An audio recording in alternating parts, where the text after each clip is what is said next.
Have you ever stopped to think about how national policy isn't just some abstract idea floating around, how it actually shapes opportunities for businesses and, well, the jobs that are available? It's a really dynamic process, sometimes quite hard to pin down. Exactly. And today we're diving deep into a perfect example, Australia's Industry Participation Policy, or AIP for short. A really important one. Our mission here is to pull out the key insights, the real nuggets from this, well, pretty dense evaluation report. It's comprehensive, definitely. Mm. Put out by the Department of Industry, Science, and Resources, DISR. Right? And it gives a really critical, pretty unvarnished look at whether this AIP policy is actually doing what it set out to do, hitting its targets. It's crucial stuff for the Australian economy. It really is. So we're here to help you make sense of it all. Okay, let's unpack this then. At its heart, what is the Australian Industry Participation Policy fundamentally trying to achieve?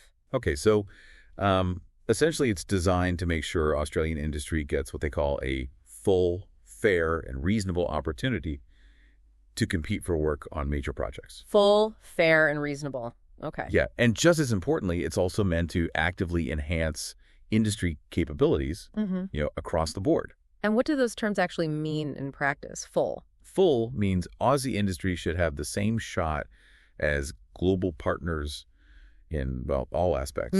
Design, engineering, IT, the lot. Okay. And fair. Fair is about competing transparently on an equal footing with enough time to actually put a tender together properly. Makes sense. And reasonable. Reasonable means tenders shouldn't have sort of non-market burdens that might accidentally shut out Australian businesses, and they need to be structured in a way that actually encourages local participation. Right. So that's the blueprint, the ideal.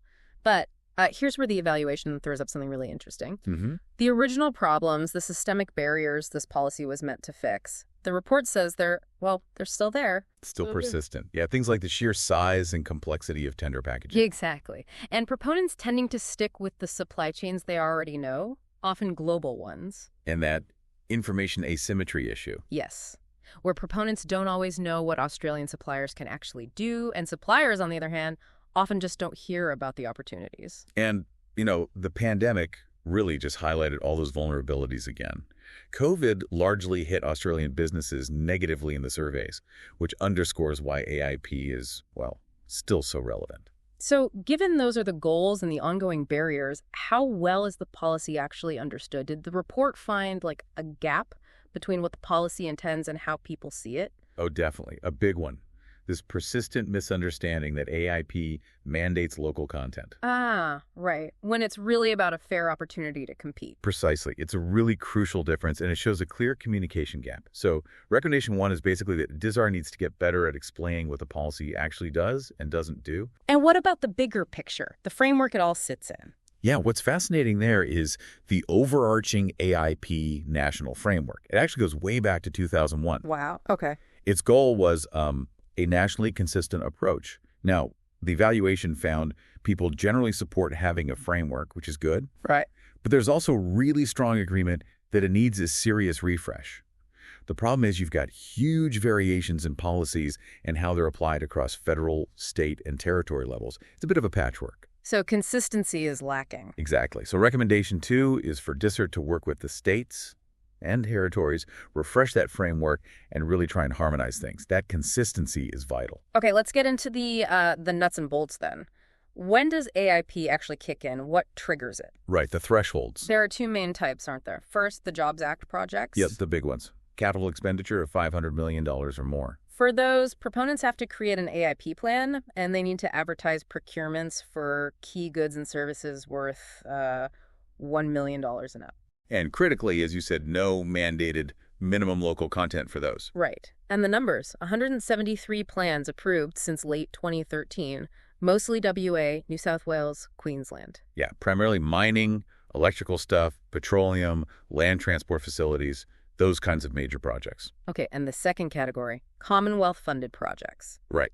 These get $20 million or more in Commonwealth funding. Could be grants, loans, payments to states for infrastructure, that sort of thing. And the key difference here is? No minimum procurement contract threshold.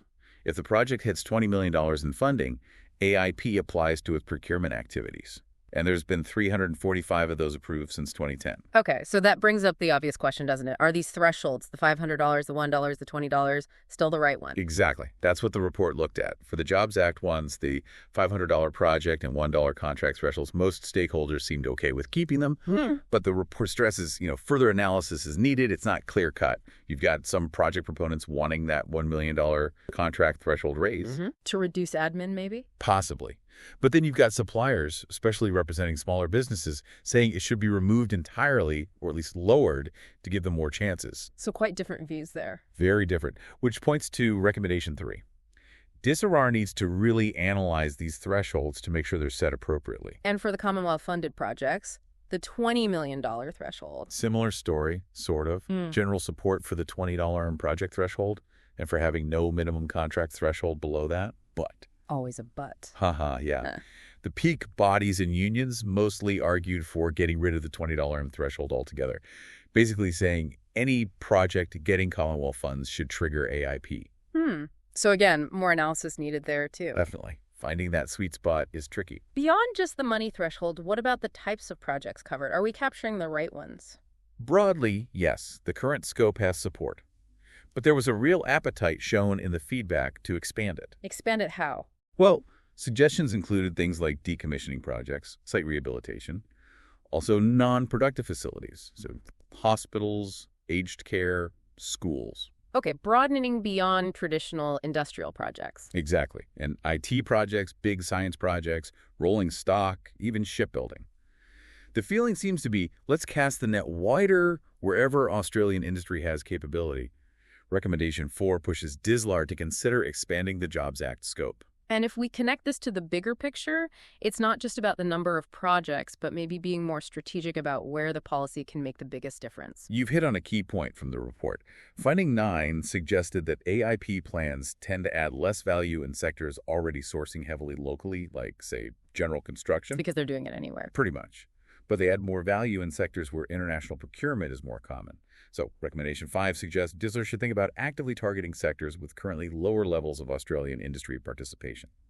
Get more bang for the buck, policy-wise. Right, be more targeted. Now, let's talk about something that sounds small, but can be a real practical headache.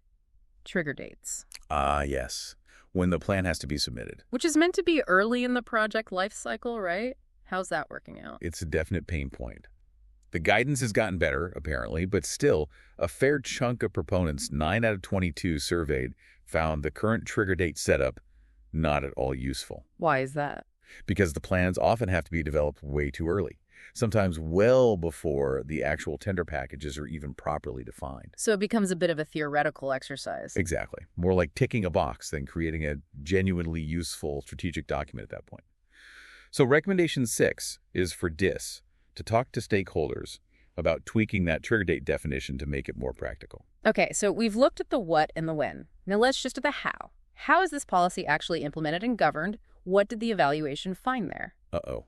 This is where some significant gaps appear between the original plan and what's happening now. Like what? Well, the Jobs Act, which is part of the foundation here, isn't fully implemented as it was designed. For starters, there's no permanent AIP authority. Really? It's meant to have one. Yes. Right now, it's a part-time acting role. And the advisory board that was supposed to be set up, it hasn't been established at all. So key governance pieces are missing. Completely. Which means potential benefits like strong oversight, consistent application, good stakeholder links. They're likely not being fully realized. Recommendation 7 is pretty clear. Appoint a permanent authority and set up that advisory board for continuity and better engagement. Okay, so the structure isn't fully there. What about enforcement? Does the policy have teeth? Are the rules being followed? It's a really interesting situation. The Jobs Act does technically give the government adequate compliance powers, things like court injunctions. Have they been used? No, they haven't actually been deployed. They seem to function more as a deterrent, hanging there in the background. But is the deterrent working? What's the perception out there? Well, this is crucial. Finding 14 highlighted that despite those powers existing, the perception among many suppliers is that AIP requirements are just not enforced. Not enforced at all. Or at least not consistently. And that there are no real consequences if proponents don't comply. They give examples like proponents may be breaking down projects to sneak under the thresholds, Ah, creative compliance. or using Australian-registered subsidiaries of international firms in a way that kind of skirts the spirit of the policy. This all leads to this feeling, reported quite widely, that the whole framework is a bit, well, toothless. Toothless. That's a strong word. It is. So Recommendation 9 calls for DISR to be much more transparent about its compliance activities. Let people see what's happening. And also to seriously consider bringing in an audit function and maybe a way for people to report suspected noncompliance. Right, add some bite. What about the other side of compliance, the burden on businesses trying to follow the rules, the cost? Yeah, proponents definitely incur costs, staff time, maybe hiring consultants, fees for using vendor identification agencies. And the report noted that actually implementing the plan often takes more time and effort than just writing it. But is that an extra burden or just good business practice anyway? That's the million-dollar question, isn't it? It's not entirely clear how much is truly additional burden versus what companies might be doing anyway as part of responsible procurement. Recommendation 10 suggests DISR should look for ways to make the reporting side of things more efficient. Streamline it. Okay, now connecting this to the broader government picture. Yeah. What about all those Commonwealth-funded projects? How's the governance working across different agencies? The report painted a fairly clear picture there. It's fragmented, and awareness is low. Low awareness within the government agencies themselves. Yeah. Finding 16 suggested many Commonwealth entities just aren't that aware of their own AIP requirements. And maybe even more significantly, finding 17 pointed out there's no single governance framework pulling together all the different ways AIP is applied across the Commonwealth. How many different ways are there? The report mentioned 6 or more different mechanisms. It's not unified. Wow. Okay, so that sounds like a recipe for inconsistency. Absolutely. Yeah. Recommendation 11 is pretty direct. DISR needs to develop a comprehensive governance framework for all Commonwealth AIP requirements. Get everyone on the same page. They even suggest maybe exploring a self-assessment model for agencies. So the person in charge, the AIP general manager, they have influence, but maybe not the actual power or visibility needed for these Commonwealth projects. That's exactly what finding 18 suggests. They have influence, sure, but no direct compliance powers for these Commonwealth-funded projects and limited sightlines into non-compliance. And data sharing is an issue, too. A big one. There's no common identifier linking, say, the Ostender procurement data with the AIP datasets. That makes tracking compliance across different systems incredibly difficult, almost impossible in some cases. So recommendation 12. DISR needs to work closely with the Department of Finance staff on fixing this. Develop compliance mechanisms, sort out those common data identifiers, and just generally raise awareness among the agencies. Which brings us squarely to data. It sounds like underpinning a lot of these issues is the data itself, or maybe the lack of it. You've nailed it. This was a really critical finding and, frankly, a pretty concerning one. The current data collection and management systems have significant limitations. How so? It's often manual, apparently very hard to extract useful aggregated data from the smart forms they use. It just severely hinders proper analysis, makes compliance monitoring really tough, and means tracking actual outcomes is, well, very difficult. So the policy is flying a bit blind. In many ways, yes, which is why Recommendation 13 is simply DISR needs to implement improved data collection and management. It's fundamental. And if you don't have good data, you can't really evaluate success, can you? Exactly. Finding 20 highlighted the absence of a proper monitoring and evaluation framework. Yeah. Without that, it's incredibly hard to say definitively if the policy is achieving its goals. So Recommendation 14 stresses that DISR needs to prioritize finalizing and implementing an M&E framework, like yesterday. Okay. So we've heard about the design challenges, the implementation gaps, the data issues. But despite all that, what does the report say about the actual outcomes? Is it having any positive impact? Yes, definitely. There are positives. Finding 21 showed evidence that proponents' awareness of Australian supplier capability has increased. That's a win. Good, and for suppliers. Finding 22 suggested Australian suppliers also have increased awareness of opportunities. So awareness seems to be improving on both sides. But the report adds a caveat, right? Yeah, it's careful to say it's not entirely clear if AIP directly caused all of this increased awareness, but the trend is positive. Now, what about the feedback loop? Proponents giving feedback to suppliers, especially unsuccessful ones. How's that working? This was fascinating. Finding 23 revealed a really puzzling discrepancy. Oh. Proponents mostly indicated they're providing feedback opportunities. But when you ask suppliers, the vast majority say they receive not at all or very little useful feedback. That's a huge gap in perception. It really is. Now, the report notes it's unclear if the suppliers surveyed were definitely ones involved in AIP projects, but still, that perception of a feedback black hole is strong. Recommendation 15 says DISAR needs to communicate more about feedback best practices, maybe through forums, training, examples. Okay. And who's out there actually trying to connect the dots between proponents and suppliers? That's where the vendor identification agencies, the VIAs, come in, like the Industry Capability Network, ICN. And are they seen as helpful? Finding 24 suggests, yes, they play an important role. Most people who used ICN found it useful. However. Always a however. Haha, yes. Service quality apparently varies quite a bit depending on the state or territory. And for some suppliers, especially smaller ones, the cost of using VIA services can be a barrier. So, recommendation 16 is about encouraging the use and awareness of VIAs, maybe addressing those consistency and cost issues. Did the evaluation uncover any surprises? Things happening that weren't necessarily intended, good or bad? It did, actually. Finding 25 highlighted some positive unintended consequences. Like what? Things like AIP, attracting more general interest in Australian capability, proponents finding new suppliers they didn't know about, which sometimes brought cost or technology benefits, even introductions between suppliers and other subcontractors, and some foreign companies engaging with local industry on non-commercial terms, like R&D collaboration. So some positive spillover effects? Exactly. But then finding 26 pointed to negative unintended consequences, too. Such as? Proponents mentioned challenges getting the info they needed from their own contractors for AIP reporting.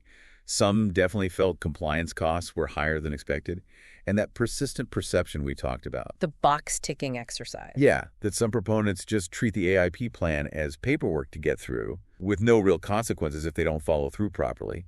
That came up as a negative outcome, too. Right. And finally, the big question for a policy like this, jobs. What did the report say about job creation? Well, this is where the data issue really bites. A supplier survey did show that respondents had increased their employee numbers. But the report is very clear. It's impossible to say if this increase is because of AIP. And crucially, the current AIP plans don't actually collect data on job creation or job retention. So we just don't know the impact on jobs from the policy itself. Pretty much. It's a major evidence gap that needs filling if we want to truly assess that outcome. Okay, so wrapping up this deep dive, this DISAR evaluation report really lays it out, doesn't it? Australia's industry participation policy is definitely relevant. It's tackling real ongoing barriers. Absolutely. Connecting Aussie businesses to big projects is vital. But to really deliver on its promise, the report makes it clear that its design, the way it's implemented, and especially how it's measured and evaluated, well, they all need some pretty significant improvements. It's such a foundational policy, isn't it?